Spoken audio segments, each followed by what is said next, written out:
gaming PC is a much bigger investment than an Xbox Series S, but can you use your Xbox Series S like a gaming PC? No, not even really close. But how close can it actually get? Let's find out. Now, I paid $5,300 for my gaming PC from Maingear, so it's not a very apples-to-apples comparison when you look at a Series S only runs you $300. Now, to get similar performance out of a gaming PC as a Series S, you're going to be looking at between $600 to $800, depending on what kind of components you go with. But let's take a look at what you can actually get out of a Series S from a gaming perspective using a mouse and keyboard and see how similar the experience is between a Series S and a gaming PC. Now, to get started, I suck at keyboard and mouse, so be prepared for some amazingly bad gameplay. Now, getting a Series S set up with a keyboard and mouse is pretty easy. You just plug them into the USB ports and you're pretty much done. Now, depending on if you have wired or wireless will really depend on how many USB ports you end up taking up. Now, the Series S does have 3 USB ports, 2 on the back, 1 on the front, and they are USB 3.1 Gen 1. Now, the key thing you're going to want to keep in mind is you're going to want to at least keep 1 USB port open for a charging kit, and I'll explain a little bit later why, but you'll also potentially want a external hard drive, which brings us to today's sponsor. PHIXERO was kind enough to sponsor today's video with their brand new X-Boost SSD that just happens to look like a Series S. Now let's go ahead and take a look at some of the specs for this drive and see if it's something that's going to be worth your money. So right out of the gate, this is a 10 gigabit SSD. So to be clear, not gigabyte, it's gigabit. And then you're also looking at USB 3.1 Gen 2, so it does get slightly higher transfer speeds than the Series S is actually capable of. You also get up to 1 terabyte of storage on this, and it is plug and play on most platforms. You go ahead and just plug it right into the Series S, it recognizes it, and asks you to go ahead and erase all the contents on the drive, which if it's brand new, it's not going to have anything, and then I'll go ahead and format it for the Series S to use. Now, there is a caveat here because the Series S and the Series X both use USB 3.1 Gen 1.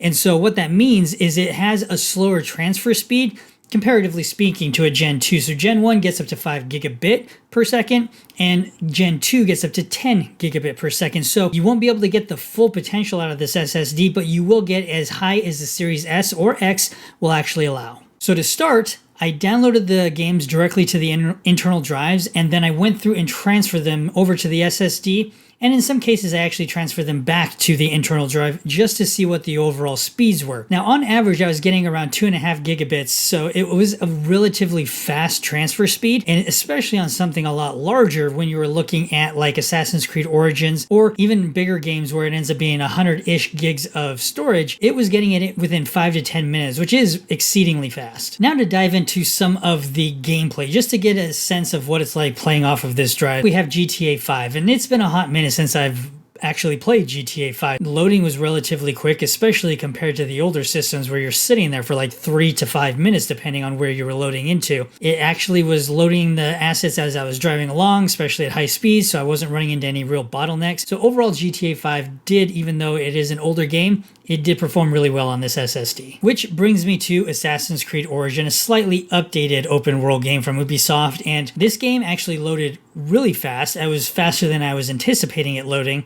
and then I went through and did just a quick travel to another location, and again, it was really quick to load. The SSD held up, especially over time as I was playing along with it. This thing didn't heat up at all. I didn't notice any issues or data transfer issues. It just really performed really well. And if you're wanting an external drive, especially for a Series S or Series X, or you're having a 1X or a 1S still, and you want to be able to play all these games off of this drive, especially if they're a non-series game, this is a great option. It definitely has more speed than you'll actually need with a Series S or X, so that's something to keep in mind. And if you have a 1X or a 1S, then it's actually a little bit lower. So this has more than enough performance if you're looking at any kind of game that is non-Series X or S. So I would definitely try checking it out, see if it's something that's going to be a good fit for you.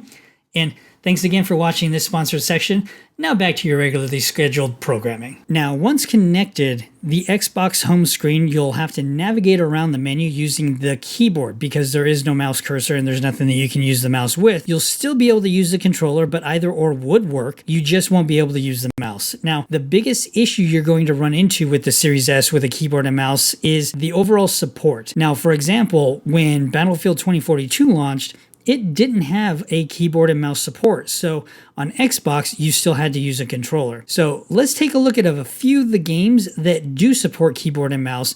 And the first one up is Halo Infinite. Now with Halo Infinite, there is no mouse cursor. So just like the home screen on the Xbox, you're going to have to use the navigation using the keyboard. Now in game, the right mouse button ended up using zoom, which was kind of weird for me. So I needed to go through and remap that to the melee button. This is something that you'll need to do on each game, depending on what the default inputs are. Just something that you're going to want to keep in mind. This is par for the course, but if you're new to mouse and keyboard, again, just get used to it because you're going to have to do it across all the different games. As you can see, I suck with mouse and keyboard in Halo Infinite. Regardless, with Halo Infinite, keyboard and mouse worked just fine. I didn't have any issues, just little nuances here and there, but otherwise, let's go ahead and move on to the next one, Fortnite. Now with Fortnite, because it was originally done on the PC, a lot of this stuff just works when you're using a keyboard and mouse with the Series S. Now, right as you jump in, there's a mouse cursor, so it made just life a lot easier when you're in game, but the game overall on keyboard and mouse behaves as you would expect, and I'd suggest, just like any of the games, make sure that the key bindings are the way that you actually want them to be, because chances are, as you jump into game, they won't, and you'll just have to learn on the fly and you'll probably die. Regardless, playing keyboard and mouse on the Series S on Fortnite just feels like it's at home.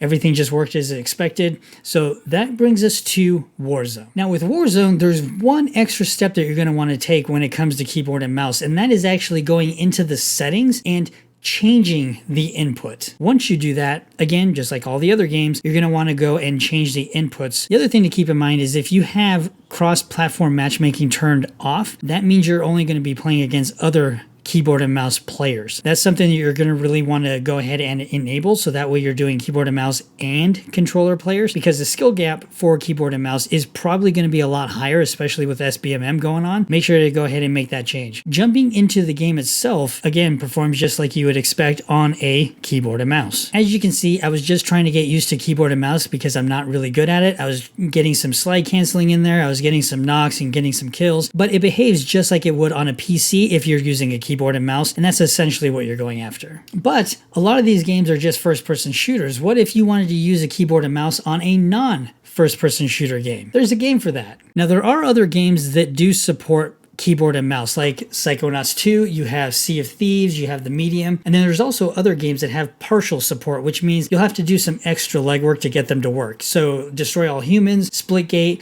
and even Warframe all play with a keyboard and mouse. And this brings me back to the irritation that I mentioned towards the top of the video when it came to the charging kit and making sure that you have a controller plugged in. Now, when you're using a keyboard and mouse, you have to have the controller active and it has to be controlled to the Series S. Otherwise, as soon as that thing goes off, that means that you're going to end up having an error message pop up on your screen, which, depending on what kind of game you're playing, probably is going to get you killed. So this is why I said having a charging kit readily available makes this a lot easier, because you just go ahead and plug the controller into the charging kit, and then that way it's continuously on and you're not having to worry about it. And there's one bonus nuance when it comes to the controller.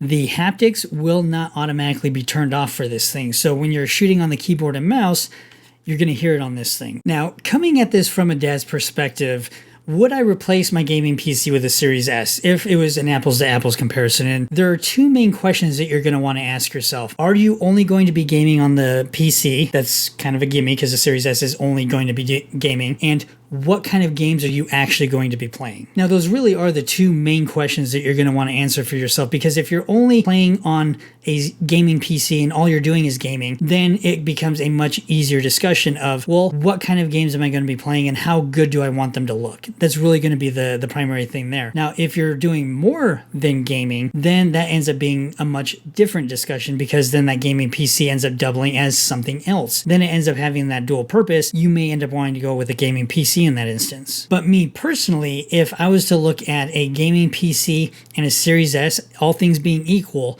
would I replace a gaming PC with a Series S? And the fast and hard answer is no, I wouldn't. I personally tend to use my PC for more than just gaming. I end up using it a lot for work, so it would be really difficult to kind of swap those things out. However, if you're on a budget and you're looking between a gaming PC and a Series S, that's the primary question you're going to ask yourself.